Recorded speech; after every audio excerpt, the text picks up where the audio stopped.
Hey everybody! We already survived in the forest in the summer and fall, but today will be the most extreme survival yet, in a winter forest. As soon as the sun rises, our survival begins. It's very cold right now, negative 15 degrees Celsius, and in order not to freeze, you need to constantly walk. About 40 minutes later, we came into a frozen rocky lake. It looks like an old flooded quarry. It's very beautiful here. Judging by the huge boulders off the coast, granite was once mined here. Let's go down closer to the water. I think you'll be interested to know what I have in my backpack. Our conditions are harsh, so my set is not small. Let's take a look. The first is rope. The second is, probably the most important thing, the knife. We have a very sharp, reliable one. The third is an army-type bowler pan. This will help us in making food, which we hope to find. Fourth is flint for making fire. This is much more reliable than lighters and matches because it won't get wet and won't break, but it's more difficult to use. Fifth is an axe. Sixth is the skein of fishing line with a fish at the end for bait. Reeds grow on the shore of the quarry. They have some fluff up top, which is almost always dry. We tear it off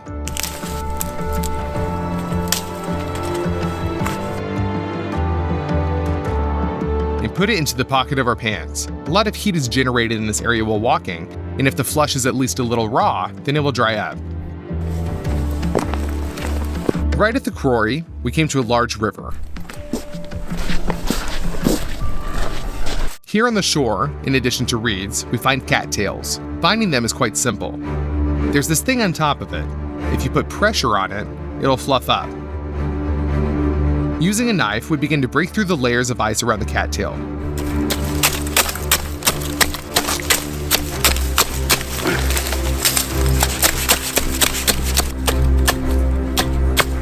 We pull it up by the roots. We got quite a lot of cattails, and the first thing we will do is tear off all the green parts.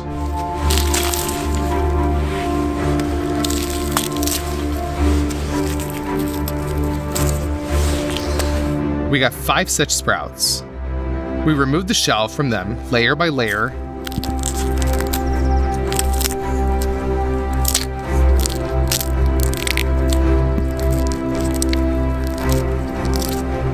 Until we get to the white core. That's exactly the part you can eat right in its raw form. These sprouts are rich in starch, sugar, and protein. All this will give us the necessary amount of energy. I also got one old root. We tear it off and put it in the backpack to take with us.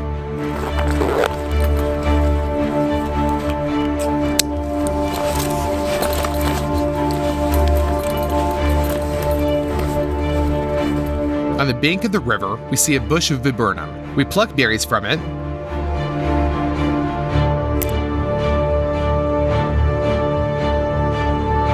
and we end up with quite a lot. We put it into the backpack, and we eat it just like that. Although viburnum is very sour, it is very useful. There's a lot of vitamin C in it, and vitamins are very important to us in this cold. When moving, a person sweats and loses water. Therefore, it is necessary to replenish it. The first thing that comes to mind is to eat snow. But this is dangerous because you can get sick very quickly. The best way is to use a knife to prick the ice from the reservoir.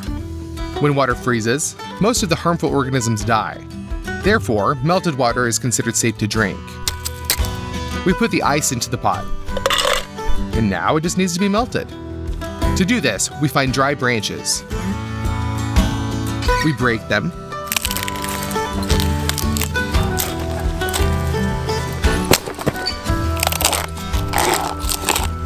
Using the fluff of the reed, we light a fire with the help of our flint.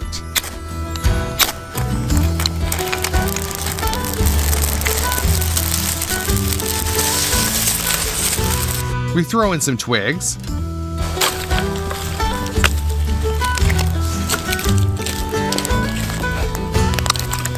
And we get a good bonfire without any problems. Finally, you can warm up your hands. On a clean branch, using a knife, we make a small gutter. We drive it tightly into the snow.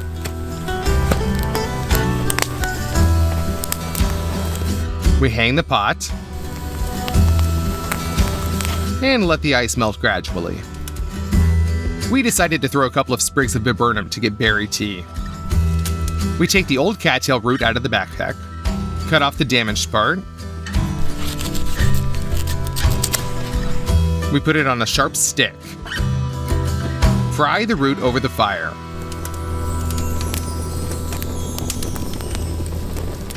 Done. We remove the outer layer from it and try it. Incredibly, it tastes just like baked potatoes. Let the hot tea cool down in the snow.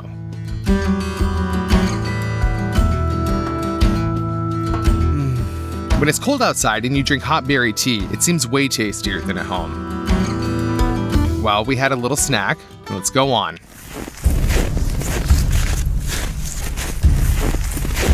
Moving on, we wandered into a very wild forest.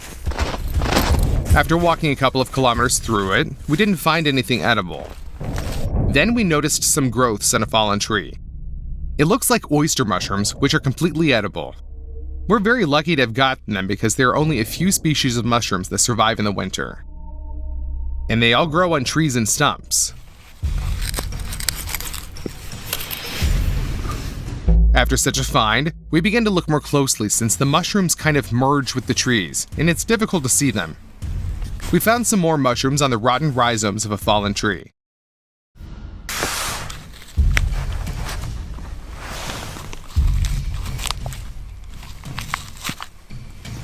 Due to the fact that it is very cold now, the mushrooms are frozen. We put them into a pot and go on.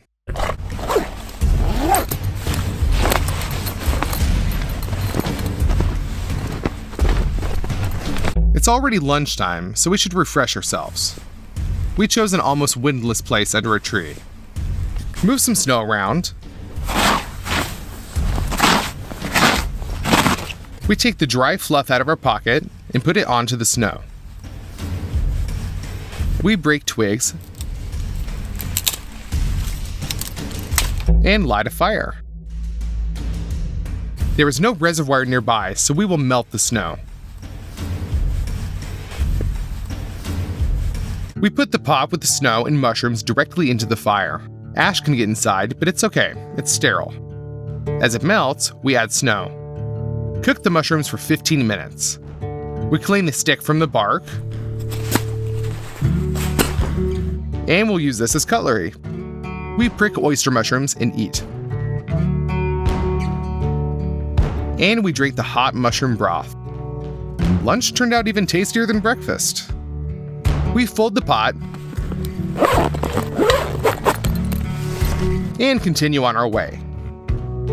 In the depths of the forest, we see a really strange pine tree, the roots of which should normally be underground, are outside of this pine tree. Write your guesses in the comments. Why does this happen? It's already afternoon, and it's time to get some food for the evening. Noticing another river, we go out on the ice. Using our knife, we break through a thick layer of ice until we reach the water.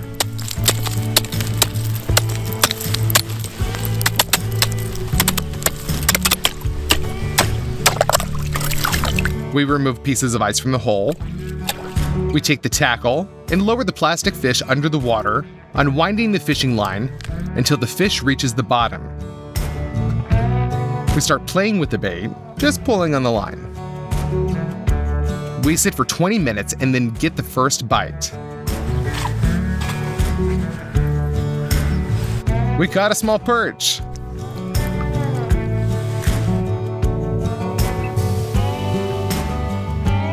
After another half hour, our catch consisted of 3 fish. Right on the ice, we will gut the perches so that they are clean inside. We take them with us in the backpack. Now we don't have to worry about the fact that there won't be any food for the evening. This winter fairy tale is simply fascinating. We go and look at how each twig is covered with an even layer of snow. As we continued walking, we began to realize that the weather is worsening and the snow is intensifying. In order to have time to prepare for the night, we need to start building a shelter right now. Our choice fell on a pine forest. namely where two pine trees stood next to each other. We need to get a lot of thick sticks. We take the axe in our hands and get to work.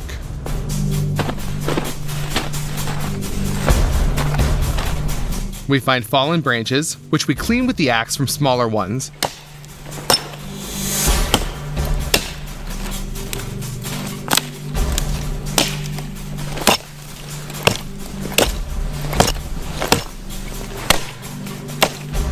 And transfer them to the construction site.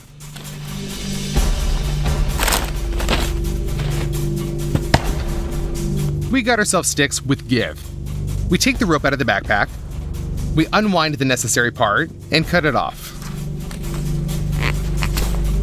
We tie a regular knot on one of the sticks.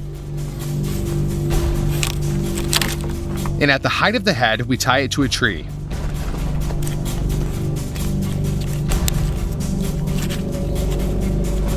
On the other side, we do the same thing.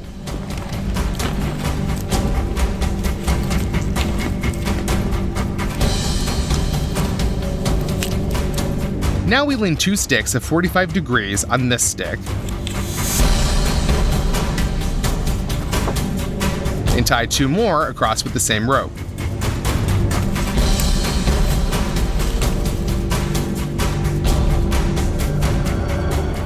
Shorter sticks will be on the corners.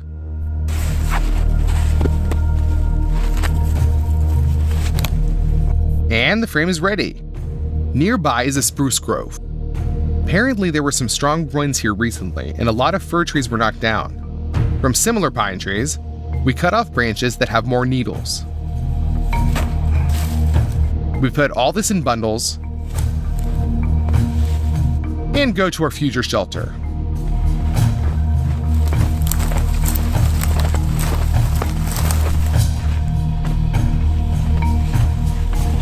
We need a lot of material.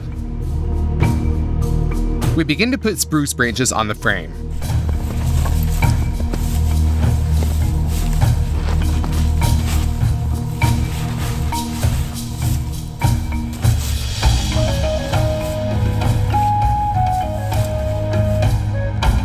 The snow shelter is ready, but not ready to sleep in. So we take 4 logs to our shelter. Of course, it's not soft at all, but at least the cold from the ground won't seep into our body. It's -15 now, and even colder at night. We need to make a reliable fire that will last all night. One of the longest burning bonfires is made of 3 logs. We found a fallen dry pine tree. With the help of an axe, it needs to be cut.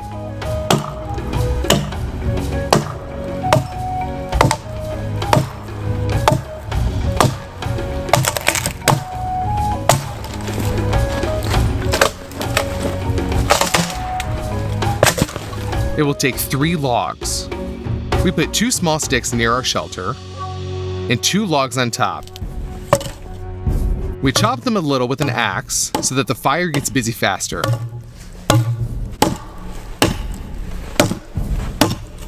We break the branches into pieces for a future bonfire. First, we put the dry leaves down on the logs, then small branches and larger ones. You need to prepare 3 piles of firewood. The flinted leaves are kindled longer.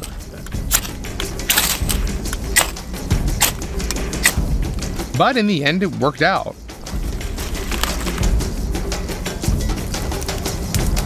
When all the embers are well lit, we put the 3rd log on top of them.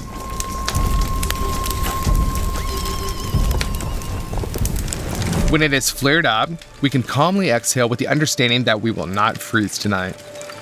Now I'm going to show you what I've been waiting for all day. I'll finally take off my shoes and dry my frozen feet. Even Grandma's homemade socks won't help with such frosts. When you're already completely warmed up, you can get out the caught fish.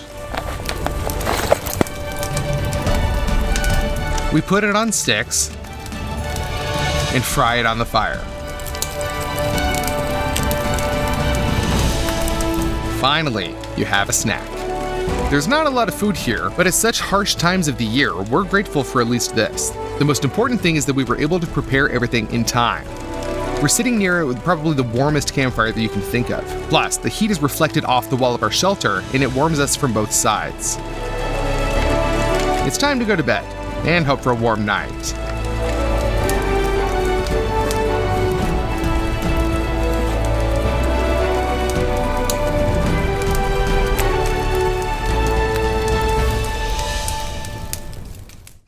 I can say the next morning that it was not cold until the fire went out.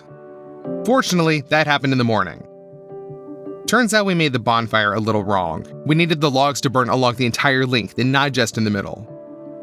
So what? I can say with confidence that this was my most difficult survival challenge yet. We spent 24 hours in the winter forest. As you can see, food can always be found. The main thing is to know how to do it correctly. And if I can get 500,000 likes on this video, I'll go to a desert island and spend 24 hours there. If you want to see this, then write in the comments, VANZAI is going to a desert island. Share this video with your friends. Bye everybody.